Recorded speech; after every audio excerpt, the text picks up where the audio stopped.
काशी हिंदू विश्वविद्यालय के राजनीति विज्ञान विभाग में doctor Priyanka Jha assistant professor की जिम्मेदारियों का निर्वहन कर रही हैं। अध्ययन और अध्यापन के अनुभवों से लैस कहूं तो अत्युक्त नहीं होगी। 2008 में राजनीति विज्ञान में स्नातकोत्तर के बाद Atmaram Sanatan Dharma college, Indira Gandhi national open university, Venkateshwar college, Ambedkar university, Indian institute of management Rohtak आदि शिक्षण संस्थाओं में शिक्षण का अवसर मिला आपको। 2015 में जवाहरलाल नेहरू विश्वविद्यालय में ने डॉक्टरेट से विभूषित किया डॉक्टर प्रियंका झा को, और डेनमार्क से पोस्ट डॉक्टरल फेलोशिप भी प्राप्त करने का गौरव है डॉक्टर प्रियंका को। काशी हिंदू विश्वविद्यालय में अध्यापन के साथ साथ परीक्षा समिति की सदस्य, स्टूडेंट फैकल्टी सलाहकार, यूनिवर्सिटी एनुअल रिपोर्ट कमेटी के सदस्य आदि अनेक जिम्मेदारियों का निर्वहन बखूबी निभाई है डॉक्टर प्रियंका झा ने। शोध छात्र छात्राओं के लिए आप एक आदर्श गाइड हैं। आपका रिसर्च सुपरविजन बेजोड़ है। आपके पेपर्स देश विदेश के जर्नल्स में प्रकाशित हुए और उन लेखों को भरपूर सम्मान भी दिया गया। इन सब उपलब्धियों की एक लंबी सूची है जिन्हें यहाँ रख पाना हमारे लिए संभव नहीं।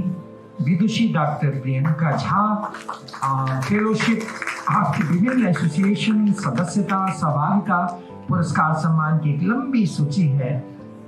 सैकड़ों लेक्चर्स, टॉक्स और प्रेजेंटेशन ने इन्हें मुकम्मल प्रोफेसर के रूप में गढ़ा है, जो निसंदेह अतुल्य। हम एक बार जोरदार तालियों से इनका स्वागत करें कि जगत सिंह राज फैमिली प्रोजेक्ट के सदस्यों के निवेदन पर इस पुस्तक समीक्षा के लिए सहभागिता सुनिश्चित की आपने। हम आभारी हैं। बहुत ही विनम्रता के साथ आपसे अनुरोध करता हूं कि बनारस के विस्मृत जननायक बाबू जगत सिंह 1799 भारतीय स्वतंत्रता संघर्ष की अनगढ़ी गाथा पुस्तक पर अपने अमूल्य विचार महामना सभागार में उपस्थित सुधी जनों के बीच रखें।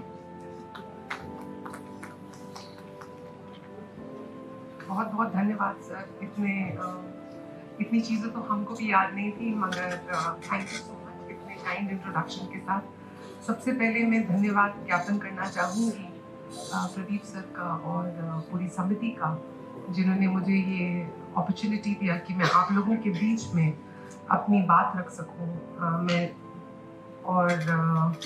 मुझसे पहले मेरा काम आखिरी स्पीकर होने का फ़ायदा ये होता है कि आपसे पहले एक तरीके से सारी बातें रख दी गई हैं, और मोस्टली मैं बाइलिंगुअली रखूंगी। आई डोंट स्पीक इतनी amazing Hindi, I don't speak such good Hindi, and my Hindi is very plain, but I would try to I think better in English and I communicate better in English, but I will try to keep it in a mixed way.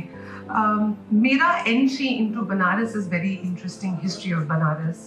Professor Rana P.V. Singh's work has been absolutely foundational in shaping my understanding of Banaras. It was very interesting for me when I started working on Annie Besant, and thanks to the momentous work that Dhruv sir has done with the archives with regard to history of Banaras Hindu University, but also the history of Banaras. And then on my mother's recommendation, Kashinath Singh ji का जो किताब है काशी का 80 और डायन L एक का city of light, ये चार किताबें नहीं, ये चार बड़े सोर्सेज जिन्होंने मेरी एक अंडरस्टैंडिंग शेप की कि बनारस क्या है, और एक तरीके से एक पर्टिकुलर अंडरस्टैंडिंग के साथ मैंने बनारस के साथ एंगेज किया। But when I got this opportunity of reading this work, this moments work that Professor Qureshi and Dr. Shreya Pathak collectively did on Babu Jagat Singh, it was probably one of my most riveting understanding of the history of Banaras. As a political scientist, as a social scientist, I was trying to see this text. I was trying to engage with this text, और जो I think बहुत foundational है, apart from the aesthetical, apart from the poetic reading of Banaras through the life of Jagat Singh, is this deep political history of Banaras. और ये जो बनारस की political history है वो सिर्फ एक local history नहीं है, ये एक regional history नहीं है। आई थिंक इस किताब का एक जो बहुत बड़ा इंटरवेंशन है कि हम किस तरीके से लार्जर कॉन्टेक्स्ट को तो देख ही सकते हैं कि नेशनलिज्म के कॉन्टेक्स्ट पे क्या हो रहा है, नेशनल कॉन्टेक्स्ट पे क्या हो रहा है, बट ये जो एक अछूता सा रीजनल हिस्ट्री रह जाता है हमारे नेशनलिस्ट डिस्कोर्स में या कैम्ब्रिज डिस्कोर्स में, जिस तरीके से इतिहास लिखा गया है उस पे ये बहुत सिग्निफिकेंट तरीके से डेंट कर रहा है।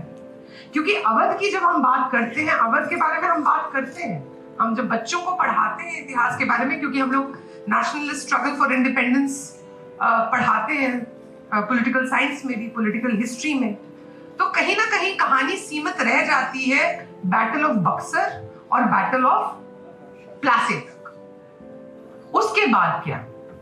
और जिस तरीके से ऑथर्स ने इतने ब्रिलियंट तरीके से, लेजिटिमेट तरीके से सोर्सेस, मतलब ये व्हाट्सएप यूनिवर्सिटी की हिस्ट्री नहीं चल रही है, ये एक सीरियस हिस्ट्री चल रही है। और मुझे लगता है कि बहुत सारे जो स्टूडेंट्स हैं हमारे बीच में, आई थिंक आप लोगों के लिए किताब पढ़ना इसलिए इंपॉर्टेंट हो जाता है क्योंकि जो रिसर्च का एथिक्स हम लोग खोते जा रहे हैं, हिस्ट्री के एथिक्स को जो हम खोते जा रहे हैं, और जो भी मन में आ रही है बात उसको हम एक ऐतिहासिक रूप से रख रहे हैं, I think this book will help in guiding us how do we do serious legitimate history.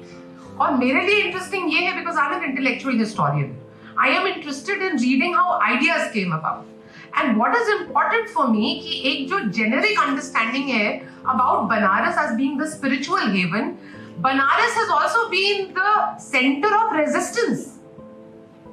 अब ये हिस्ट्री के बारे में हम लोग बात नहीं करते, we hardly talk about this role of Banaras through Babu Jagat Singh which becomes people's history. I think for me that is very very interesting कि ये टेक्स्ट बुक से बाहर निकल रही है बात, जो एक तरीके से जनरलाइज तरीके से हमको इतिहास बताया गया है उत्तर प्रदेश का, यूनाइटेड प्रोविंस का, जो अवध सेंट्रिक डिस्कोर्स है, बंगाल सेंट्रिक डिस्कोर्स है, उसमें ये बहुत बड़ा सिग्निफिकेंट डेंट ला रहा है। I think that intervention is a very very important intervention. और रिलेटेड टू दिस, अभी हम लोग न्यू एजुकेशन पॉलिसी में बात कर रहे हैं decolonisation of knowledge. We are talking about कि हम किस तरीके से अपने आइडियाज को डीकॉलोनाइज करें, अपने नॉलेज को डीकॉलोनाइज करें। आई थिंक ये जो टेक्स्ट है ये उस राह पे हमको बताते हैं कि किस तरीके से हम अपनी हिस्ट्री, जो नरेटिव है जिसको जनरलाइज कर दिया गया है, जिसको डिसेमिनेट किया जा रहा है टेक्स्ट बुक में और हमारे डिपार्टमेंट्स में, हमारे सिलेबस में, आई थिंक उसमें संशोधन करने की जरूरत है।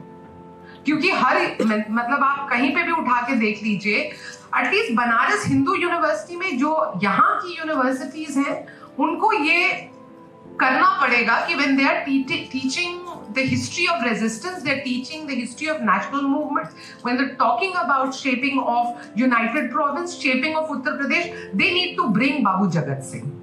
It's not just limited कि आजादी का अमृत महोत्सव चल रहा है और हम इन लॉस्ट हीरोज को ढूंढ रहे हैं।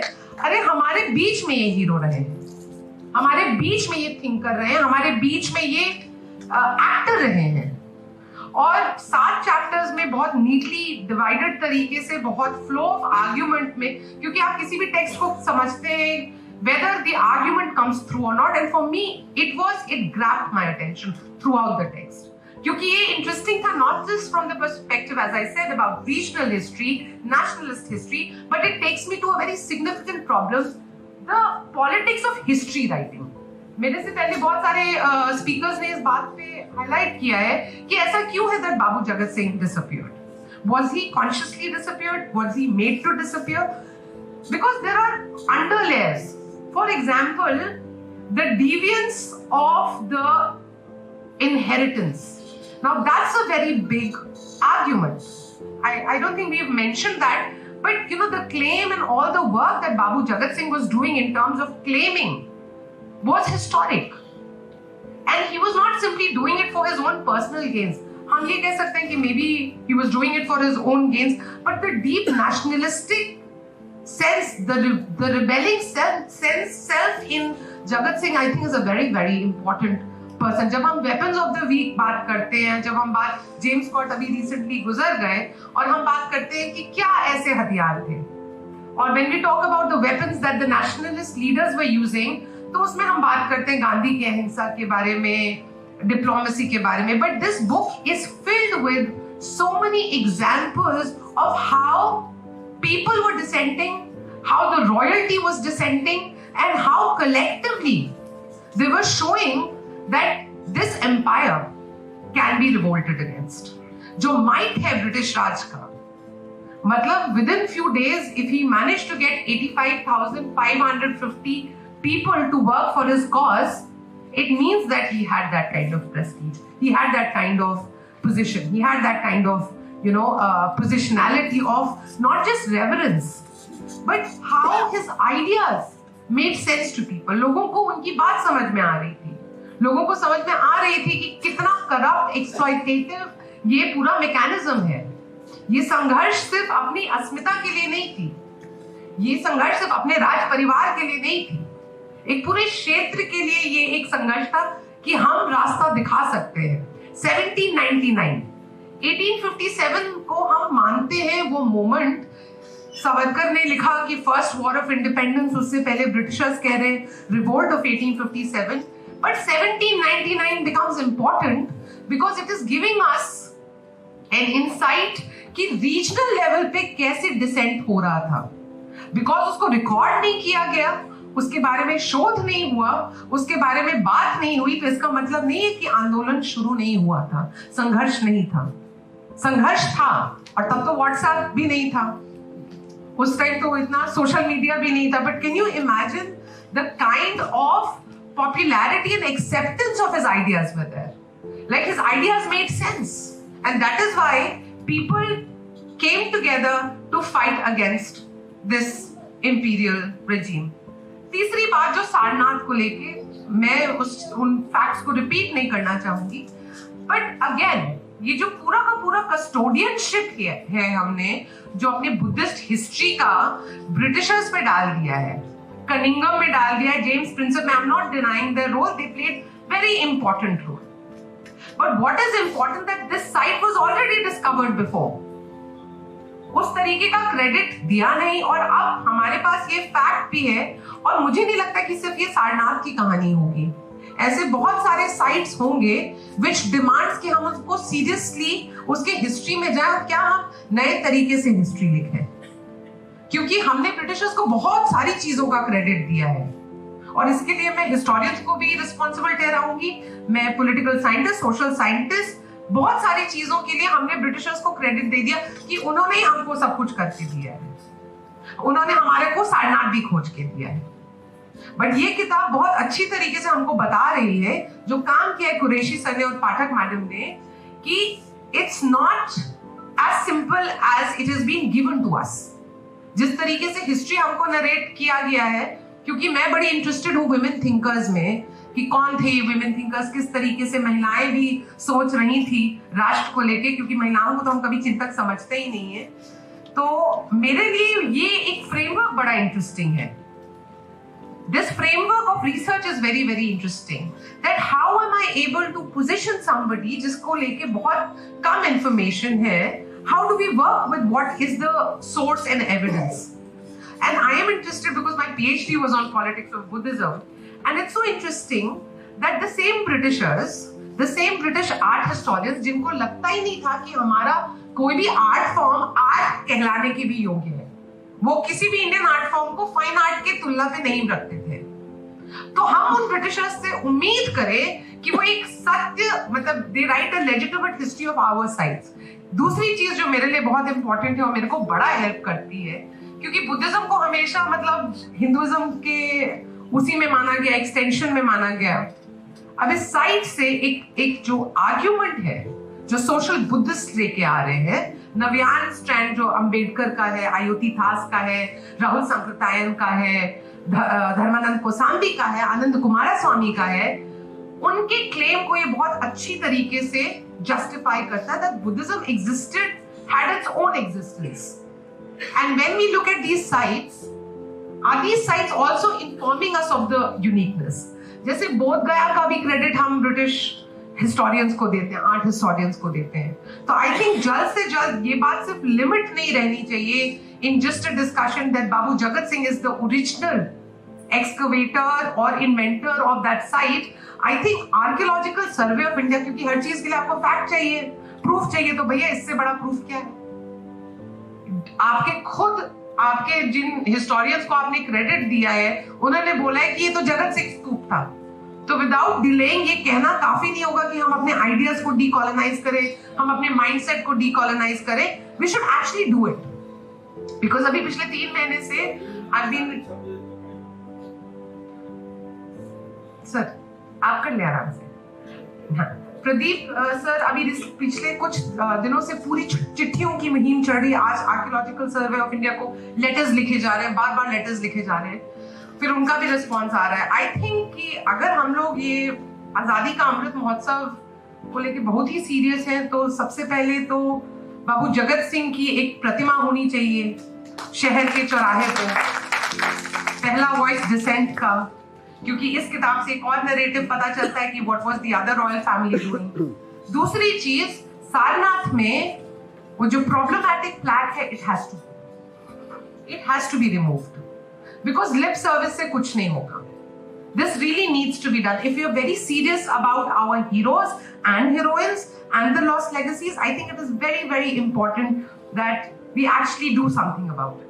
Like physically, materially, ये काम होना चाहिए, क्योंकि फिर ideas के level पे रहेगा तो it will take forever. So I think that, and I just want to conclude by saying this last thing is that rectification is important, but also this book is about Babu Jagat Singh. It is also about the Awadh Nawab. But you know, from page number 250 to 223, there are a list of so many amazing people who were resisting, who had to face the ire of the British Raj. उन सबके नाम दिए गए हैं, उन सबका contribution दिया गया, उनको क्या क्या सजा मिली है। मैं स्टूडेंट्स को ये इनकरेज करूंगी कि आप उन टॉपिक्स पे शोध ना करें जिस पे बहुत सारे ग्रंथ ऑलरेडी हमारे लाइब्रेरी में। मुझे पता है इजी है कि वहां जाके आप टेप लीजिए और फिर छाप लीजिए। हम ये रिक्वेस्ट करेंगे कि इन सारे, आपके पास तो इतने सारे थिंकर्स हैं, इतने सारे हीरोज हैं, आप इन पे शोध करिए, ताकि ये जो पूरा का पूरा हिस्ट्री जिस तरीके से लिखा गया है, मतलब there are problems with writing history. I have a big problem with the way historians have dealt with history. उनको कभी important नहीं लगा कि जो महिलाएं साथ में सोशल रिफॉर्म कर रही थी उनके बारे में बात करें। सोशल रिफॉर्मर्स आज तक भी उन समाजों तक ही लिमिटेड है, चाहे वो ब्रह्म समाज हो, आर्य समाज हो, प्रार्थना समाज हो, मगर इस हिस्ट्री को लेके और उस पे काम चल रहा है। Some of us are doing that work, but with this history, let us look for the possibilities of reclaiming our history. Reclaim आप वो करते हो जो आपसे छीना गया है। हम क्या करेंगे? हम अपने इतिहास को फिर से लिखेंगे, और इस इतिहास को हम सिर्फ क्लासरूम तक सीमित नहीं रखेंगे। आई थिंक मैं रिक्वेस्ट करूंगी इस पूरे रिसर्च कमेटी को कि जितने स्कूल्स में हो सके जाके बच्चों के बीच में ये बात रखी जाए, उनको बताया जाए कि तुम्हारा इतिहास ये है। हमारा इतिहास सिर्फ गुलामी का नहीं है, हमारा इतिहास संघर्ष का भी रहा है, रेजिस्टेंस का भी रहा है।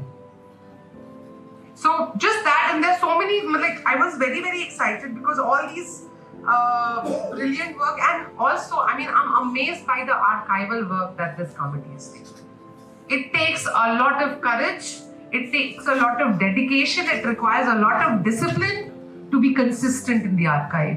And I was just seeing Khuda Bakhsh Library, British Library, National Archive, Calcutta, Allahabad, Banaras. I think जिस तरीके का काम हुआ है, I think we really need to, I mean, I am really inspired. I am totally inspired. And I would request all of you to definitely read this book so that आप जो research कर रहे हैं, उसमें किस तरीके का ethics रखें, वो ये किताब बताती है। Thank you so very much.